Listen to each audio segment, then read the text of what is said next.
Chapter 17, Part 2.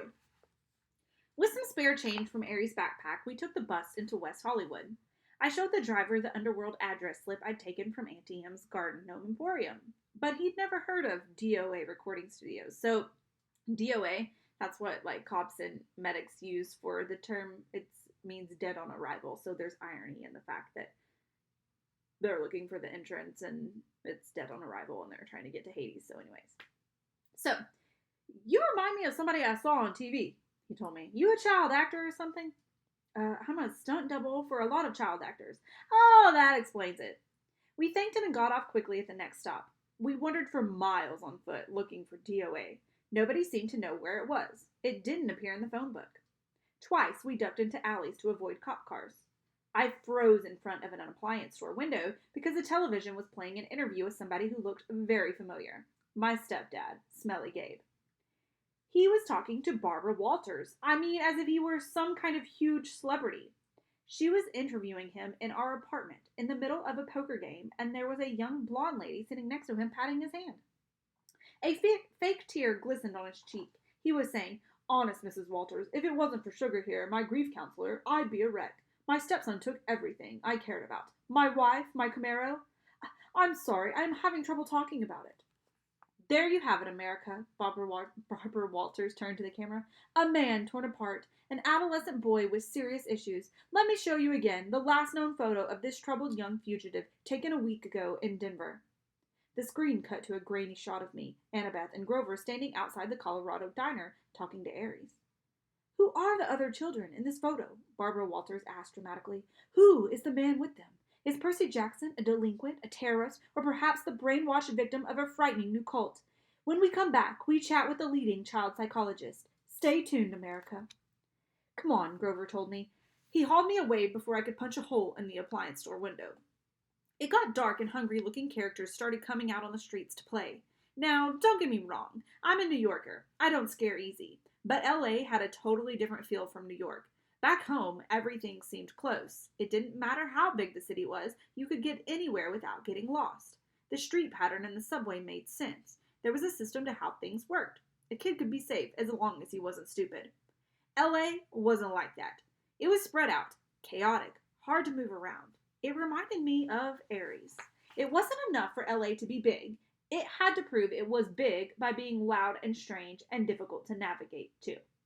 I didn't know how we were ever going to find the entrance to the underworld by tomorrow, the summer solstice. We walked past gangbangers, bums, and street hawkers who looked at us like they were trying to figure if we were worth the trouble of mugging. As we hurried past the entrance of an alley, a voice from the darkness said, "Hey, you!" Like an idiot, I stopped. Before I knew it, we were surrounded. A gang of kids had circled us, 6 of them in all. White kids with expensive clothes and mean faces. Like the kids at Yancey Academy. Rich brats playing at being bad boys. Instinctively, I uncapped Riptide. When the sword appeared out of nowhere, the kids backed off, but their leader was either really stupid or really brave because he kept coming at me with the switchblade. I made the mistake of swinging. The kid yelped, but he must have been 100% mortal because the blade passed harmlessly right through his chest. He looked down. What the? I figured I had about 3 seconds before his shock turned to anger. Run! I screamed at Annabeth and Grover. We pushed 2 kids out of the way and raced down the street, not knowing where we were going. We turned a sharp corner. There! Annabeth shouted.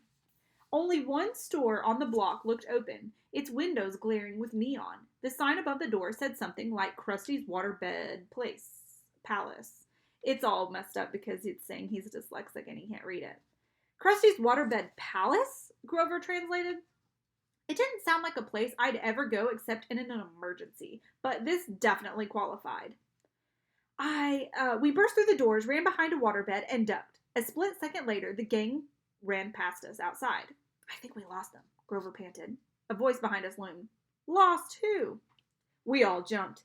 Standing beside us was a guy who looked like a raptor in a leisure suit. He was at least 7 feet tall, with absolutely no hair. He had gray, leathery skin, thick-lidded eyes, and a cold, reptilian smile. He moved toward us slowly, but I got the feeling he could move fast if he needed to. His suit might have come from the Lotus Casino. It belonged back in the 70s, big time. The shirt was silk paisley, unbuttoned halfway down his hairless chest. The lapels on his velvet jacket were as wide as landing strips, the silver chains around his neck. I couldn't even count them. I'm Krusty, he said with a tartar yellow smile. I resisted the urge to say, yes, you are. Sorry to barge in, I told him. We were just, browsing. You mean hiding from those no-good kids, he grumbled. They hang around every night. I get a lot of people in here thanks to them. Say, you want to look at a waterbed? I was about to say no thanks when he put a huge paw on my shoulder and steered me deeper into the showroom.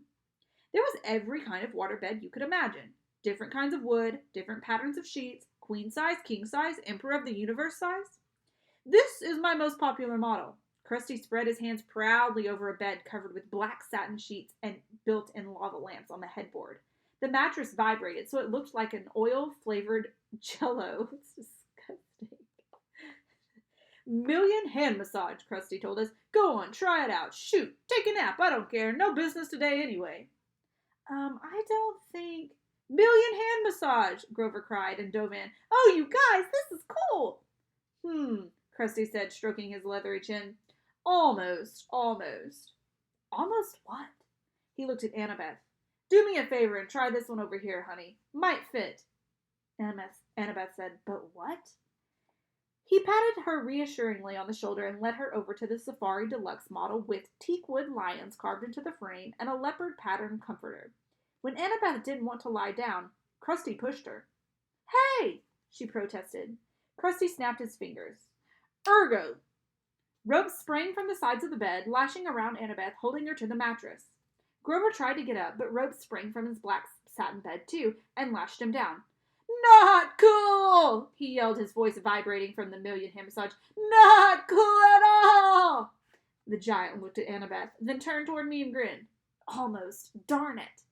I tried to step away, but his hand shot out and clamped around the back of my neck. Whoa, kid, don't worry. We'll find you one in a sec. Let my friends go. Oh, sure I will, but I gotta make them fit first. What do you mean? All the beds are exactly 6 feet, see? Your friends are too short. Gotta make them fit. Annabeth and Grover kept struggling. Can't stand imperfect measurements, Krusty muttered. Ergo! A new set of ropes leaped out from the top and bottom of the beds, wrapping around Grover and Annabeth's ankles, then around their armpits. The ropes started tightening, pulling my friends from both ends. Don't worry, Krusty told me. These are stretching jobs. Maybe 3 extra inches on their spines. They might even live. Now why don't we find you a bed like that, huh? Percy! Grover yelled. My mind was racing. I knew I couldn't take on this giant waterbed salesman alone. He would snap my neck before I ever got my sword out. Your real name's not Krusty, is it? I asked. Legally, it's Procrustes. The stretcher, I said. I remembered the story. The giant who tried to kill Theseus with excess hospitality on his way to Athens.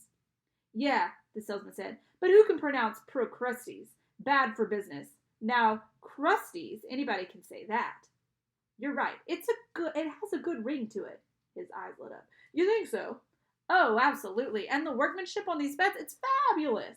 He grinned hugely, but his fingers didn't loosen on my neck.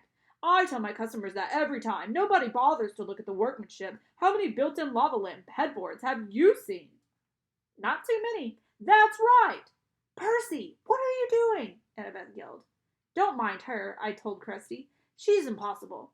The giant laughed. All my customers are. Never 6 feet exactly. So inconsiderate. And then they complain about the fitting. What do you do if they are longer than 6 feet?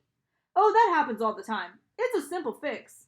He let go of my neck, but before I could retract, he reached behind a nearby sales desk and brought out a huge double-bladed brass axe. He said, I just center the subject as best I can and lop off whatever hangs over on either end. Ah, I said, swallowing hard. Sensible. I'm so glad to come across an intelligent customer. The ropes were really stretching my friends now. Annabeth was turning pale. Grover made gurgling sounds like a strangled goose.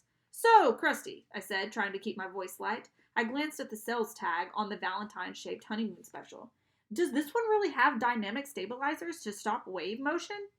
Absolutely, try it out.